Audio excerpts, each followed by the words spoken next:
and ensure that the herders did not continue with that kind of lifestyle that they are bringing from elsewhere to our state.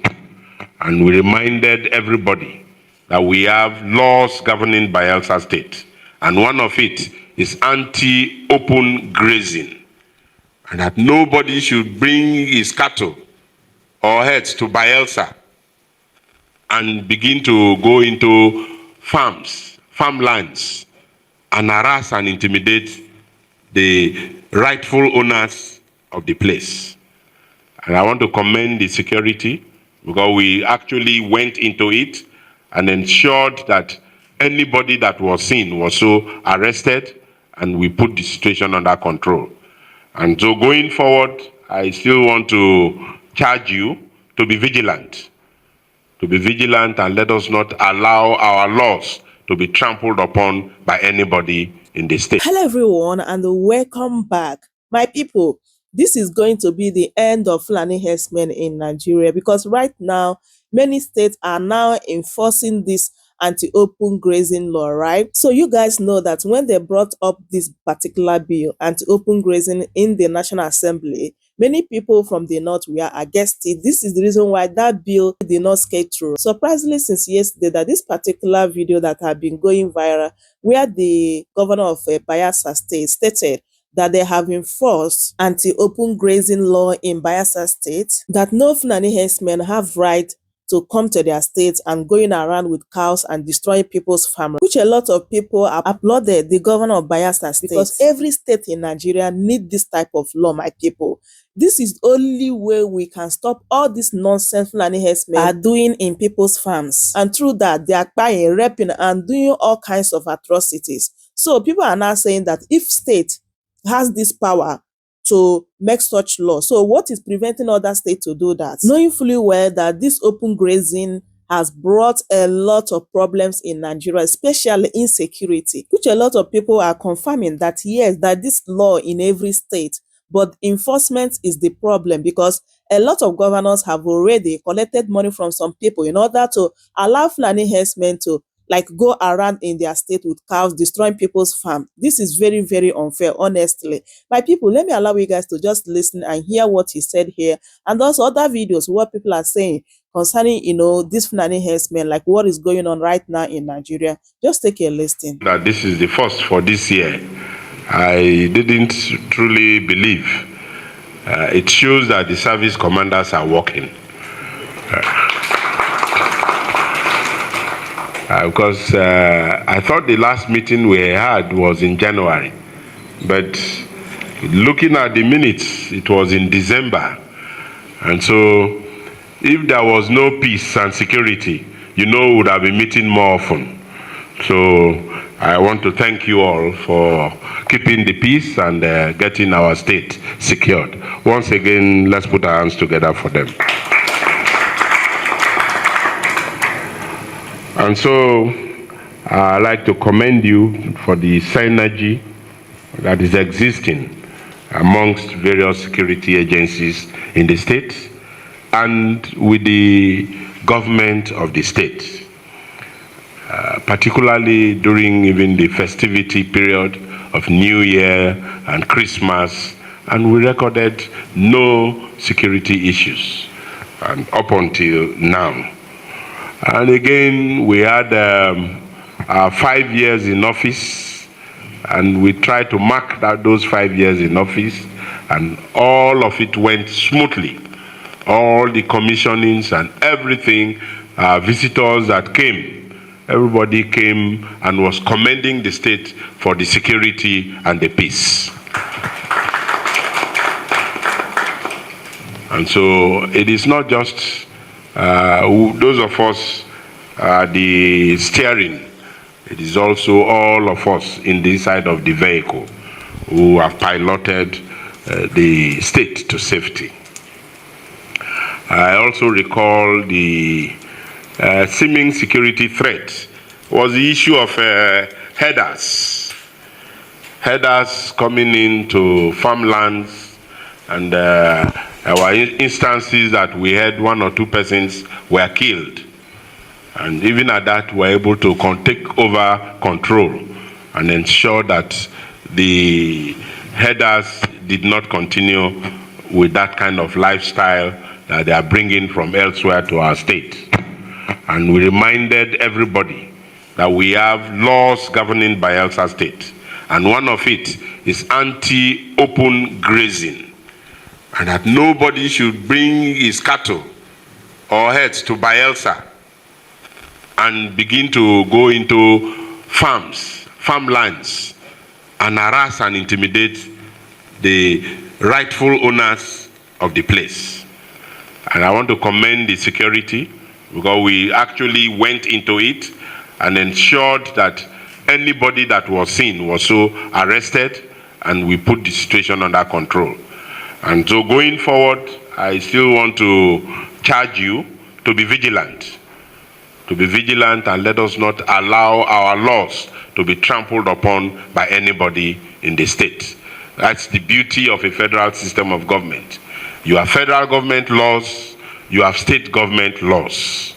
And so when you come into a state, you look at the state laws, and particularly laws that will actually lead to peace and security for service commanders.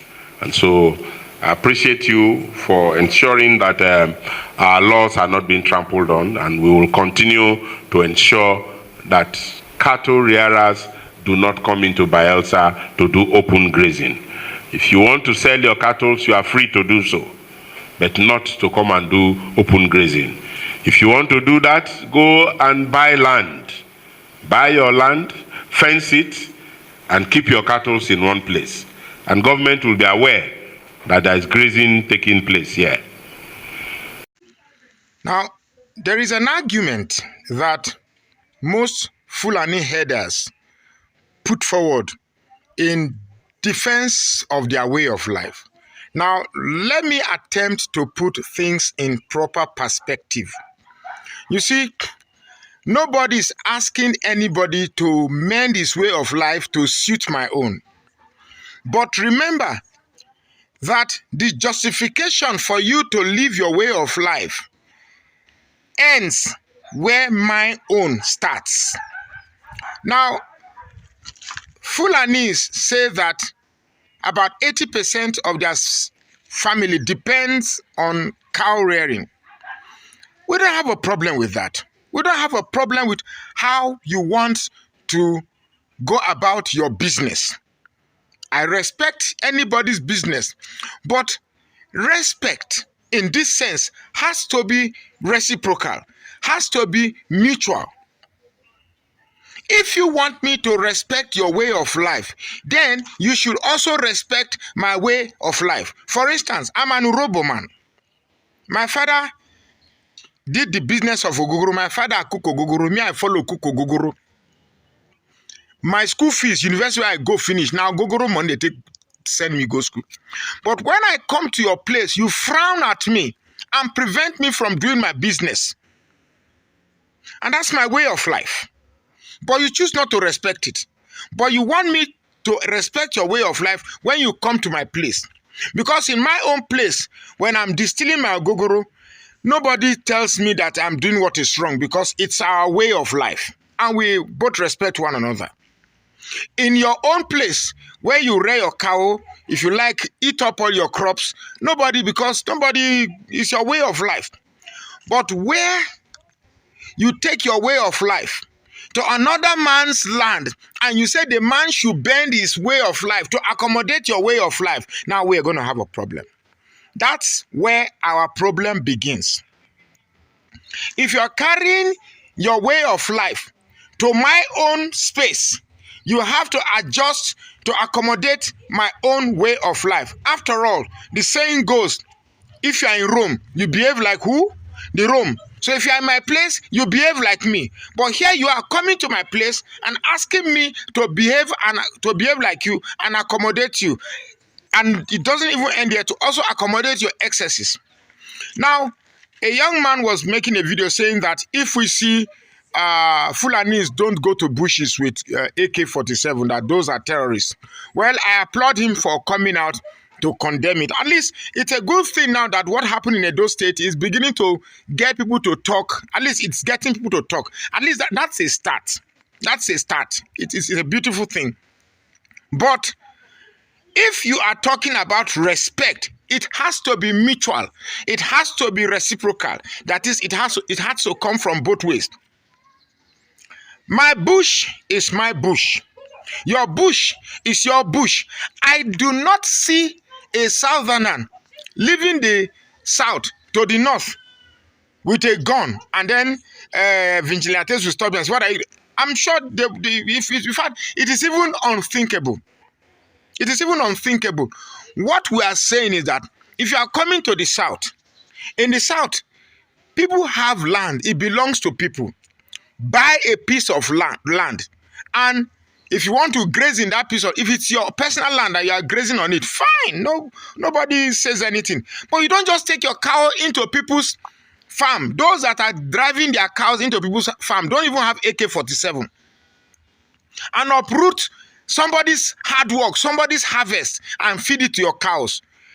There is no, as your cow is precious to you, it's the same way those farm produce that your cows are eating is precious to the owners of those farms. Do you know how many people you have prevented from going to farms that consequently results to hunger in those communities? If you are angry, this anger is everywhere. The entitlement you have that your people are being murdered, it's the same entitlement I have that my people are also being murdered. Because those are not reported and you have just one of yours that is reported. Now, unaliving of any kind is bad. This page does not support any violence of any kind. But if we are making argument, we have to be rational in our choices of perspectives. You cannot force people to look at things from your own binoculars. It has to come from both ways. Nigeria, if we must accommodate one another, we must respect each other's religion. We must respect each other's culture. We must respect each other's boundary. If you want to rear cows and push them around, fine. You go and do that in Fulani land. But saying you have to come and enforce your way of life in my own territory, now there goes, that is where the problem lies. If that is what you are insisting on, then there's no solution in sight. If you want peace, work for justice. For man at his best is the noblest in all animal. But separated from law and justice, he is worse than a beast.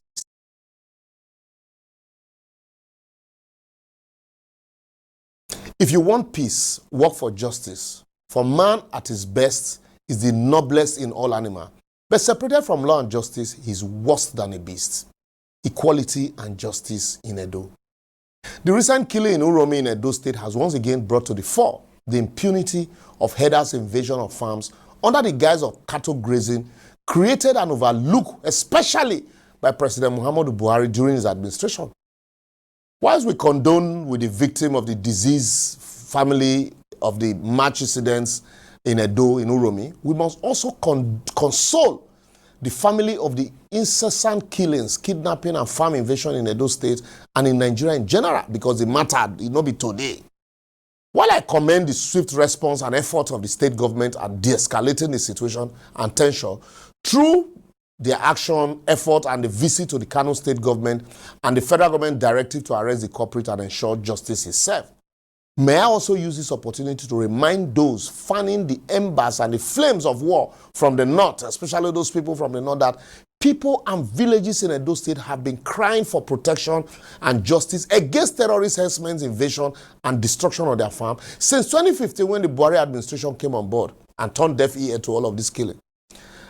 They have been killed, kidnapped, slaughtered in their farms, some on their journey, traveling, some even in their sleep, and others were even killed after ransom had been collected from their families, just like the one that happened in Igbera camp close to Agbede recently.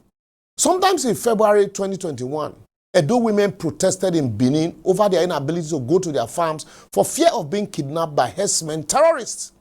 Also in recent times, the Catholic bishops and reverend fathers and faithfuls have been kidnapped and killed senselessly in Auchi and Mafema Aziz in Edo North. Even as the Edo Central area, that's where the Uromi area, the Esan area, have been under siege by terrorists and bandits, kidnappers. So all of this, sometimes you get to these places, they tell you can't travel once it is fall. So while we condemn the killing, we cannot close our eyes to certain pertinent questions begging for answers. And we hope that apart from arresting the perpetrators of the heinous crime, the police and the military will use this as an opportunity to conduct a detailed forensic investigation into the killings in the state and the country, to determine also if the travelers are truly genuine hunters or terrorists, as some persons have alleged. But also, we hope that this, findings will reassure the citizens that justice is indeed a two-way traffic, which will in turn create a collaborative synergy for peaceful coexistence and ensure safety, security, and stability. Because the idea of when somebody from herdsman carry gun, then is protecting his cow, and then somebody from the south carry gun, then is a criminal. We need to find a way to balance this inequality. This event also has yet again presented another opportunity to the federal government to address the myriad of challenges facing us, especially insecurity. Because I ask, what is the value and dignity of human life to us as a people in Nigeria? How do we intend to resolve the challenges of state and local government policing, banditry, terrorism, inequality, insecurity, poverty, the Land Use Act, fiscal federalism, social justice, even proliferation of small arms, cattle ranching as against open grazing, police reforms, even our population and profiling, and then true and reflective local government autonomy? You can add your own if you like, because the issue is plenty. Why the security and welfare of the people is the responsibility of the government, and the state governors are the chief security officers of their various states. But I want to ask, can a state governor command a common DPO without the DPO taking instructions from the commissioner, who will take instruction from Abuja? The answer is blowing in the air, So the more we keep running away from addressing these issues, the more the country sinks deeper into the abyss of a failed and condemned state, condemned by insecurity. So don't tell me that every country have their own problem, because I will also tell you that every country deals with their challenges. And how are we dealing with ours? As this menace of insecurity has become so endemic, to the extent that we have accepted invasion of communities as a normal occurrence, not worthy of even mentioning in the news. Look at what is happening in Benue and all the killings that have been going on. If not for this now, we for now also here too. So I will therefore advocate, while tempers are high and flaring on both sides of the divide, as those from Edo and the South are condemning even the governor for extending a visit to his Kano state counterpart and asking if those killed by bandits and terrorists in the South were compensated with a visit from the northern governors. But the issue is a very dicey issue. And then those in the North who are also calling for blood and reprisal should stop living in denial that most of those bandits terrorizing the communities in the South are not their brothers. They are from the North, and they know that. Even though we agree that there are some collaborators, amongst them from the southern villages. So consequently, we should realize that if these issues are not handled and resolved with diplomacy, it might snowball into a full-blown war that nobody is willing or capable of fighting. And in war, I can tell you, we are all casualties. Anyway, like they say, communication is a two-way traffic. So make I hold am here and listen to your voices on all social media platforms shown on your screen. And please feel free to share. For in diplomacy, in diplomatic relationship, we say the table used to dialogue after the war always existed even before the war. So it takes only a discerning mind to observe that table. So those people who are dialoguing now, kudos to them, but also at the same time, let us also understand that the problem is massive. And then, apart from dialogue, let there be actions and consequences. Thank you, and see you next week. Hello.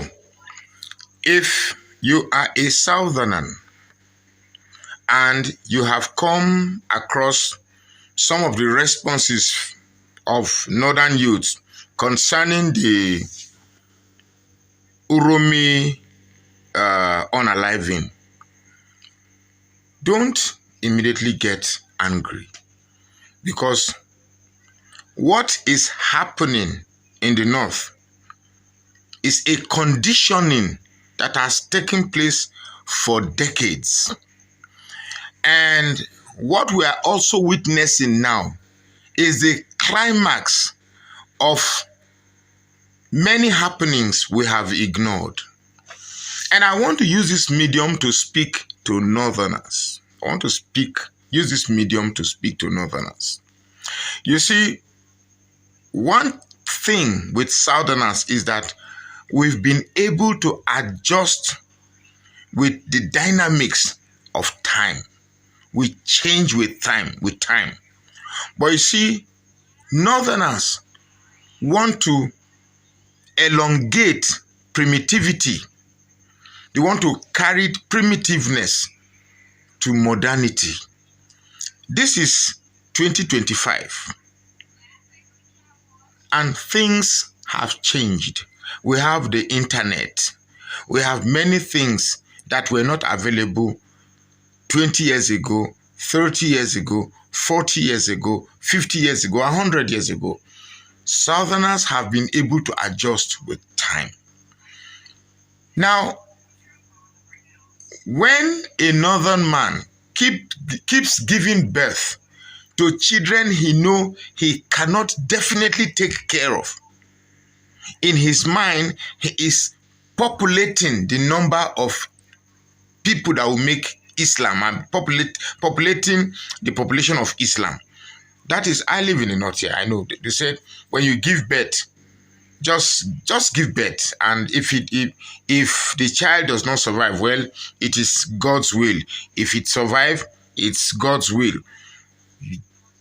Give him a plate, goes and beg for food. If he survives, it's God's will. If he doesn't survive, it's God's will.